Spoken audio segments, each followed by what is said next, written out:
উত্তর দিনাজপুর জেলার করণদিঘি ব্লকের অন্তর্গত আলতারপুর ২ নম্বর গ্রাম পঞ্চায়েত এলাকায় আজ এক বিশাল রাজনৈতিক রদবদল ঘটে গেল। দীর্ঘদিনের লালদুর্গ হিসেবে পরিচিত এই এলাকায় সিপিএম শিবিরে বড়সড় ধস নামিয়ে প্রায় ১০০টি পরিবার আজ আনুষ্ঠানিকভাবে তৃণমূল কংগ্রেসে যোগদান করলেন। এলাকার সাধারণ মানুষের মতে মমতা বন্দ্যোপাধ্যায়ের উন্নয়নের জোয়ারে সামিল হতেই তারা কাস্তে হাতুড়ি ছেড়ে ঘাসফুল শিবিরের পতাকা হাতে তুলে নিয়েছেন।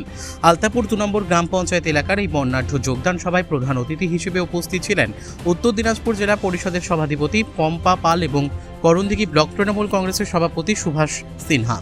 সভায় উপস্থিত থেকে জেলা পরিষদের সভাধিপতি পম্পা পাল নবাগত কর্মীদের হাতে দলীয় পতাকা তুলে দিয়ে তাদের তৃণমূল পরিবারে উষ্ণ অভ্যর্থনা জানান। একই সঙ্গে ব্লক সভাপতি সুভাষ সিনহা নবাগতদের উদ্দেশ্যে বলেন যে আলতাপুর অঞ্চলে তৃণমূল কংগ্রেসের এই শক্তি বৃদ্ধি আগামী দিনে উন্নয়নের পথকে আরও প্রশস্ত করবে।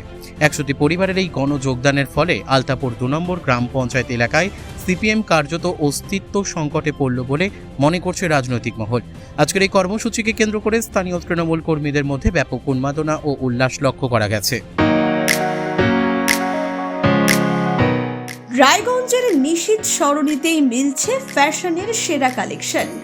রায়গঞ্জবাসীর জন্য একদম পকেট ফ্রেন্ডলি দামে এখন ট্রেন্ডি পোশাক থেকে শুরু করে এথনিক কালেকশন সব একসাথে। হ্যাঁ, আমরা বলছি আজকালের কথা। এখানে মিলছে এক ছাদের নিচে পরিবারের সবার জন্য পোশাক, মহিলা, পুরুষ আর শিশুদের জন্য অসাধারণ কালেকশন। মহিলাদের জন্য মন কাড়া শাড়ি, ব্লাউজ আর এথনিক কালেকশন। পুরুষদের জন্য ফর্মাল ও ক্যাজুয়াল ট্রেন্ডি পোশাক। শিশুদের জন্য রঙিন, আরামদায়ক ও ফ্যাশনেবল পোশাক যা ছোটদের মুখে হাসি ফোটাবে। শুধু বৈচিত্র্যময় কালেকশন নয়, এখানে দামের সঙ্গেও পাওয়া যায় নিশ্চয়তা। সাশ্রয়ী দামে গুণমানে সেরা পোশাক পাওয়ার জন্যই আজকাল রায়গঞ্জের মানুষের আস্থার জায়গা দখল করেছে। ঠিকানা নিশীথ সরণি রোড, মোহনবাতি সংলগ্ন, রায়গঞ্জ, উত্তর দিনাজপুর। তাই আর দেরি কেন? আপনার এবং আপনার পরিবারের ফ্যাশনের সেরা গন্তব্যে একবার ঘুরে আসুন। আজকাল আপনার ফ্যাশন, আপনার ঠিকানা। আজকে মামাটি মানুষের সরকারের কাছে আসার এটাই মূল উদ্দেশ্য। কারণ আমি দেখেছি দীর্ঘদিন আমার রাজনৈতিক জীবনের অভিজ্ঞতাতে আজকে যে সরকারের যে উন্নয়ন, এই উন্নয়ন ওইখানে কিন্তু একদম মোটেই ছিল এবং ওইখানে দাঁড়িয়ে জনগণের যে দুই একটা পরিষেবা যে করার যে একটা সুযোগ, সেই সুযোগটা কিন্তু আমরা পাচ্ছিলাম না, করতে পারছিলাম না।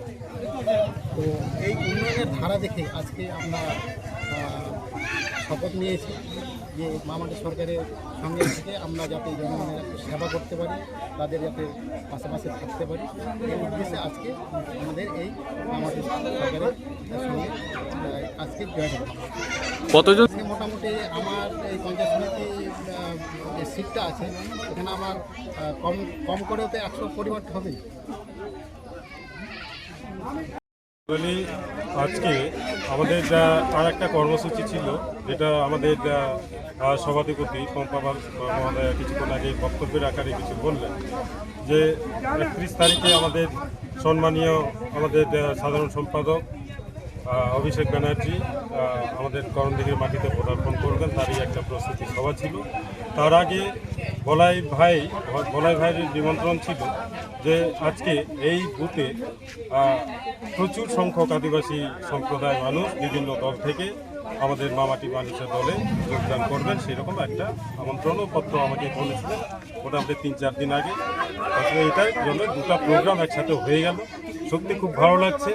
আজকে আমাদের বিশেষ করে করণদিঘি ব্লকে বা ৩২ নম্বর যে করণদিঘির যে বিধানসভা এরিয়া, সেখানে সমস্ত আদিবাসীরা যে একত্রিত হয়েছে তার একটা প্রমাণ আমরা আজকে এই যোগদানের মধ্য দিয়ে আমরা বুঝতে পারলাম। এবং আরও পরবর্তীতে বিভিন্ন জায়গায় ক্যাম্পেইনের মাধ্যমে বিভিন্ন জায়গায় গিয়ে হয়তো আপনারা আরও আপনাদের মাধ্যমে সেই বিষয়টা আরও তুলে ধরবে বা আদিবাসী সম্প্রদায়ের মানুষরা আমাদের সেই সভায় বা আমাদের মামাটির মানুষের দলে যোগদান করবে, তাই আমি আশা করি।